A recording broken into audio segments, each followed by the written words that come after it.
Saudara Menteri Pertanian Amran Sulaiman akan menindak tegas pelaku pengoplos beras premium. Ini dilakukan setelah Satgas menemukan 86% beras premium di Indonesia dioplos oleh penjual. Tak hanya mengejutkan masyarakat, temuan beras oplosan oleh Satgas kini jadi perhatian utama Kementerian Pertanian. Beras oplosan tak hanya merugikan pembeli tapi juga petani. Menteri Pertanian tegas menyatakan perang kepada mafia beras. Sekitar 86% beras premium yang dijual di Indonesia dioplos dan dijual dengan harga tinggi oleh para mafia dengan keuntungan yang besar.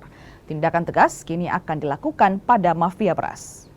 Jadi gini, kalau ada pupuk palsu, kami sudah koordinasi dengan Satgas Pangan, itu ditindak tegas. Pupuk palsu, kemudian beras yang dioplos, itu kami sudah bersurat secara resmi kepada Bapak Kapolri dan Jaksa Agung. Terus dugaan yang lokasi-lokasi mana saja, apakah di seluruh Indonesia juga? Itu seluruh Indonesia terjadi. 86% itu tidak sesuai dengan standar. Ini harus diperbaiki. Kesempatan kita perbaiki karena stok kita banyak. Stok kita ada 4 juta ton tertinggi selama merdeka. Kita harus perbaiki.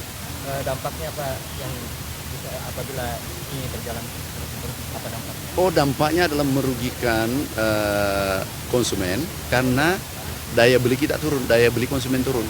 Tetapi kalau sesuai standar ini daya beli kita pasti naik, daya beli masyarakat naik. Ini merugikan masyarakat, merugikan juga pemerintah karena ada SPHP yang biasa dioplos.